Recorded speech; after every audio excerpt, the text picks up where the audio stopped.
बिस्मिल्लाहिर्रहमानिर्रहीम। पाक परवरदिगार के बाबरकत नाम से शुरू करता हूँ जो दिलों के राज खूब जानता है। तमाम नाजरीन को रोहेल वॉइस चैनल में दिल की गहराइयों से खुशामदीद और मोहब्बतों भरा अस्सलामु अलैकुम। अक्ले महवे तमाशा है, दुनिया में क्या हो रहा है किसी को किसी की कुछ खबर नहीं। हम देखते हैं उस पर यकीन नहीं रखते और सुनी सुनाई बातों पर यकीन कर बैठते हैं। दुनिया में रोज़ अजीब व गरीब वाक़यात रूनुमा होते हैं कि उनको देखकर हमारी अकल ही सिमट कर रह जाती है। ऐसे ही एक शख्स ने अपनी आंखों देखे एक वाक़े को बयान किया है।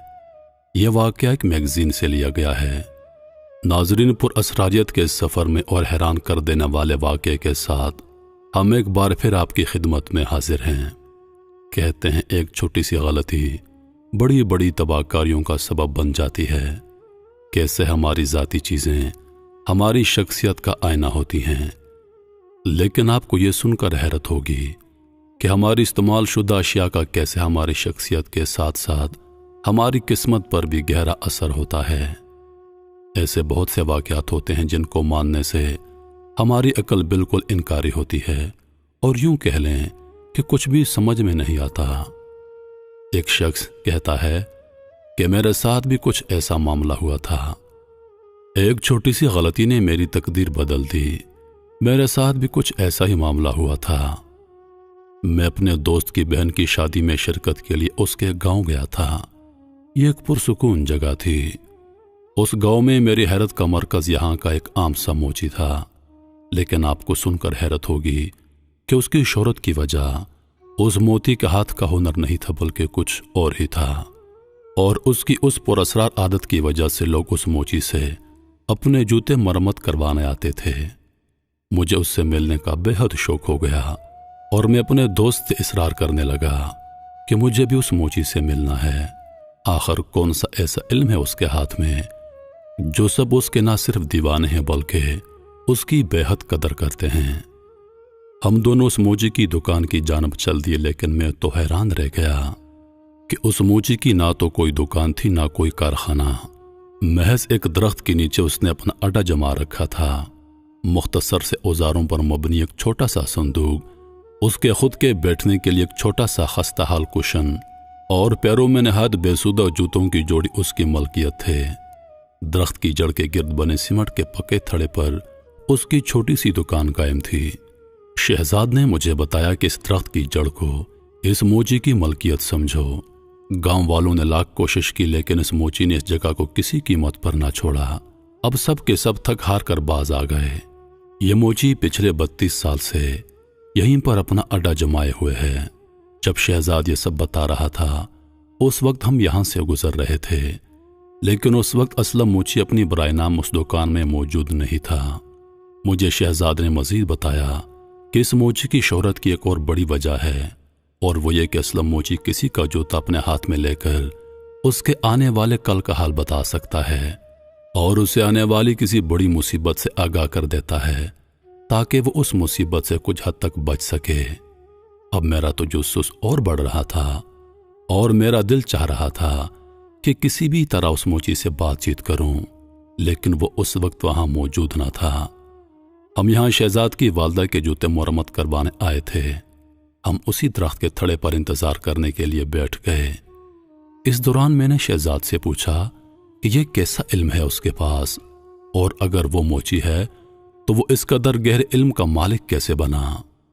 मुझे बताया गया कि आज से तकरीबन 35 साल पहले इस मोची ने यहाँ दरख्त की जड़ के करीब दरख्त की छांव से फायदा उठाने के लिए यहाँ पर बैठना शुरू कर दिया। वो यहाँ बैठकर लोगों के जूते मरम्मत करता था। लेकिन गांव में और भी मोची थे, इसलिए उसके पास काम बहुत कम आता। कभी कभी तो सारा दिन खाली गुजर जाता। एक दिन शाम होने को आ गई थी लेकिन उसके पास सारे दिन में एक भी जूता मरम्मत को नहीं आया।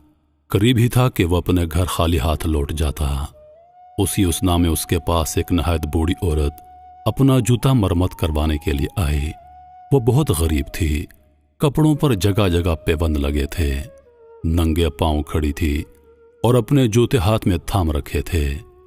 असलम के करीब आकर कहने लगी, बेटा کیا تم میرا جوتا سلائی کر دو گے؟ اسلم نے نہایت احترام کے ساتھ کہا، کیوں نہیں ماں جی۔ لیکن وہ بڑھیا ایک دم بولی، مگر میرے پاس تم کو دینے کے لیے پیسے نہیں۔ گاؤں کے سبھی موچیوں نے مفت میں میرے جوتے مرمت کرنے سے انکار کر دیا ہے۔ اسلم نے اپنا سامان زمین پر بچھاتے ہوئے اس بوڑھی کو احترام سے وہاں بٹھایا اور کہا، ماں جی، بیٹے کبھی اپنی ماں سے پیسے لیتے ہیں کیا؟ لاؤ میں تمہارے جوتے مرمت کر دوں۔ یہ کہہ کر اسلم نے جوتے جو کہ بہت کیچڑ زدہ تھے اپنے ہاتھ میں لے لیے۔ وہ بوڑھی کچھ لمحے خاموش رہنے کے بعد بولی، مجھے لگتا ہے ان جوتوں کا صحیح حقدار مجھے آج مل گیا ہے۔ بڑھیا کے الفاظ سن کر اسلم چونک پڑا۔ اس نے دل میں سوچا، اتنے بوسیدہ جوتوں کو اب بھی کسی کی ملکیت ہونا چاہیے کیا؟ لیکن خیر، وہ اماں کے احترام میں خاموشی سے اس کی باتیں سننے لگا۔ بڑھیا نے اپنی بوسیدہ قمیض کی جیب میں سے ایک عقیق کی انگوٹھی نکالی اور اسلم کو دے دی۔ ساتھ ہی ساتھ اس نے آہستہ آہستہ کچھ بڑبڑانا شروع کر دیا، جیسے کچھ پڑھ رہی ہو۔ پھر اٹھی اور اس درخت کے گرد ایک دائرہ کھینچ کر کہنے لگی، یہ لو بیٹا، آج سے میرا سارا علم تمہارا ہوا۔ تم جب بھی یہاں بیٹھ کر کام کرو گے ان جوتوں کو پہنے رکھنا اور اس انگوٹھی کو بھی۔ اس کے بعد وہ بوڑھی اسلم کے پاس سے چلی گئی۔ اسلم کو کچھ سمجھ نہ آیا، لیکن اس نے بوڑھی کی سبھی باتوں پر عمل کیا۔ وہ جب بھی اپنے اڈے پر کام کرتا ان جوتوں کو پہنے رکھتا۔ اس کے پاس گاہکوں کی لائن لگی رہتی۔ ایک وقت وہ بھی تھا جب پورا دن ایک بھی گاہک نہ آتا۔ ایک وقت ایسا آ گیا کہ اسلم موچی کے پاس گاہکوں کی بڑی لائن کھڑی رہتی۔ اس وقت اسلم کی عمر 32 برس تھی۔ اسلم کا کام خوب چلنے لگا۔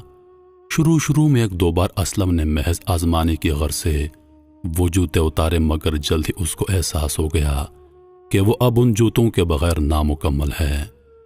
ابھی ہم یہ سب باتیں کر ہی رہے تھے کہ کچھ دیر بعد اسلم موچی نمودار ہوا۔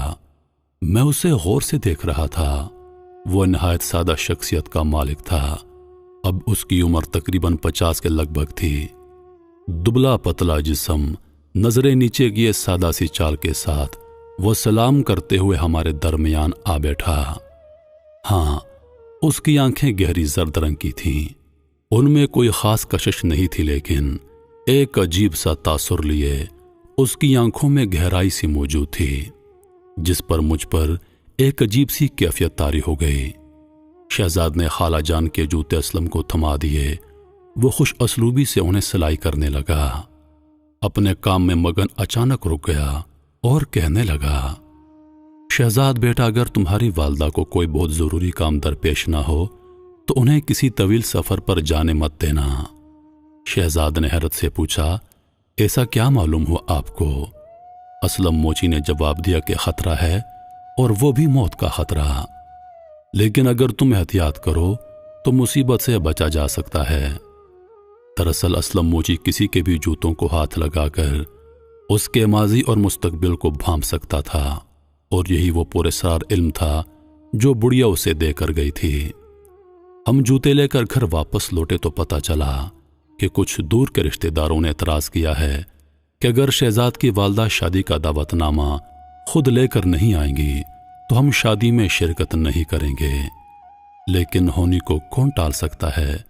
لاکھ کوششوں کے باوجود بھی خالہ جان کو دوسرے شہر جانا پڑ گیا، اور راستے میں بس کو ایک حادثہ پیش آ گیا اور بس ایک کھائی میں جا کر گر گئی اور خالہ جان کا انتقال ہو گیا۔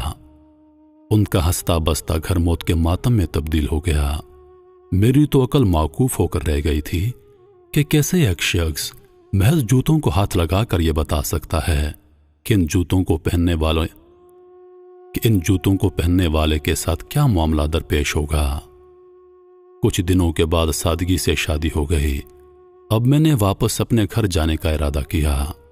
شہزاد مجھے گاؤں کی سیر کروا رہا تھا۔ اچانک میرا جوتا ٹوٹ گیا اور ہم اسے سلائی کروانے کے لیے اسلم موچی کے پاس لے گئے۔ اسلم بھائی نے میرے جوتے سلائی کرتے کرتے مسکرانا شروع کر دیا اور کہنے لگا، مجھے کچھ وقت لگے گا، چاہو تو کچھ دیر بعد لے لینا۔ پھر کچھ دیر رک کر مجھے مخاطب کر کے بولا، वाह भाई, तुम किस्मत के तो बड़े धनी हो, आने वाले चंद सालों में ही तुम बुलंदियों को छुओगे। मैं हैरान था, हालांकि मैं उसकी पेशनगोई का सबूत अपनी आंखों से देख चुका था, फिर भी मेरे यकीन में कुछ कमी सी थी। खैर, हम सामान समेटे और वापसी की तैयारी करने को वापस चले गए। शाम को मेरी वापसी की ट्रेन थी। हम जूता लेने बरगद की दुकान पर पहुंचे, लेकिन असलम मोची वहां न था। उसके शागिर्द ने मुझे जूते देने से मना कर दिया कि वो खुद आकर देंगे, लेकिन ट्रेन का वक्त निकला जा रहा था। मैं उसे जोर देने लगा तो शागिर्द ने 3 जोड़े मेरे सामने रख दिए और कहने लगा, ये लीजिए, जो आपका है वो ले लें। मैंने अपने जूते की पहचान की और घर ले आया। घर वापस पहुंचा ही था कि मेरा जर्मनी जाने का इंतजाम हो गया। असलम के कहे अल्फाजों को जीना बनाए मैं बुलंदियों के ख्वाब देखता हुआ जर्मनी पहुंच गया, लेकिन मेरी किस्मत ने अपना पासा पलट लिया। कुछ ही दिन गुजरे थे कि एक हादसे की बिना पर मुझे जेल हो गई, वो भी 5 साल के लिए। इस दौरान मुझे बेहद तकलीफों से गुजरना पड़ा। हर लम्हा मैंने रो रो कर गुजारा। हर रात मुझे मौत जैसी लगती। मैं हर वक्त दिल ही दिल में असलम को कोसता रहता और सोचता कि जिस दिन मैं यहां से छूट गया, सीधा उसके पास जाऊंगा और उसका गिरबान पकड़कर उसे बरगद के गिर्द घसीट दूंगा। और बिलाखिर वो कयामत खेज 5 साल खत्म हो गए और मैं अपने दिल एहद के मुताबिक वापस वतन पहुंचते ही सीधा असलम के पास पहुंचा। उसे देखकर मेरी आंखों में खून के आंसू उतर आए। वो भी जैसे मुझे अब भांप गया था। चौंक कर खड़ा हो गया। मैंने उसका गिरबान पकड़ लिया और इस पर चिल्लाने लगा और उसी कैफियत में सारा वाकया सुना डाला। असलम ने मुझे नहायत अफसोस से देखा और कहने लगा, देखो, जब तुम्हें मेरे शागिर्द ने कहा था कि मैं खुद आकर तुम्हारे जूते दूंगा, तब तुमने क्यों जबरदस्ती की? क्या तुम्हें यकीन है कि तुम अपना ही जूता लेकर गए थे? मैं कदर हैरत में आ गया और असलम का गिरबान छोड़ दिया।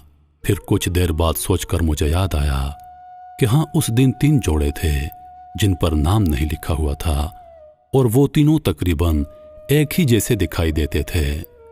मैंने बड़ी मुश्किल से अपने जूते की पहचान की और ले गया। असलम ने जवाब दिया, नहीं, मैं किसी की अमानत में खयानत नहीं करता। तुम्हारे जूते आज भी मेरे पास हैं। तुम उस दिन किसी और का जूता लेकर गए थे और नाम मैंने तुम्हारे नाम के तकद्दुस में नहीं लिखा था। तुम्हारा नाम अब्दुल्ला है और बाकी दोनों भी अब्दुल रहमान और अब्दुल हमीम थे। भला अल्लाह के नामों को मैं जूतों पर कैसे लिख सकता था? इसलिए अपने शागिर्द को कह दिया था कि जूता मैं खुद वापस आकर दूंगा।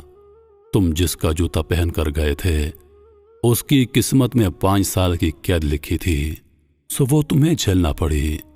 तुम्हारी किस्मत तो वाकई बुलंद है। अब तुम अपना जूता ले लो मुझसे। असलम की बातें खंजरों की तरह मेरे दिल में पेवस्त हो गईं। मारे दुख कर मेरा दिल फटा जा रहा था, लेकिन मैं क्या कर सकता था? असलम ने मुझे मेरे जूते वापस दिए और मेरे पास अल्फाज नहीं हैं कि चंद ही माह में मुझे मेरी नौकरी में इस कदर तरक्की मिली कि मैं बयान नहीं कर सकता। लेकिन मेरी अकल आज तक असलम की पुरस्कार शख्सियत को समझने से कासिर है। लेकिन एक बात जो समझ में आई वो ये ज़रूर है कि अपनी चीज़ों का भरपूर अंदाज में ख्याल रखना कितना अहम होता है। मोहतरम नाजरीन, उम्मीद करता हूँ कि आज की कहानी आप दोस्तों को पसंद आई होगी। अगर हमारी वीडियोज़ आपके ज़ौक़ की तर्जुमानी करती हैं तो हमारी वीडियोज़ को अपने दोस्तों के साथ ज़रूर शेयर करें और मज़ीद वीडियोज़ के लिए हमारे चैनल को सब्सक्राइब कर दें। मुझे दीजिए इजाज़त इस उम्मीद के साथ कि सांसों ने वफा की तो अगली बार एक और वीडियो लेकर आपकी खिदमत में हाजिर होगा। तब तक के लिए खुदा हाफिज़। अल्लाह पाक आप सबका हाफिज़ व निगहबान। हंसते रहिए और हमेशा मुस्कुराते रहिए।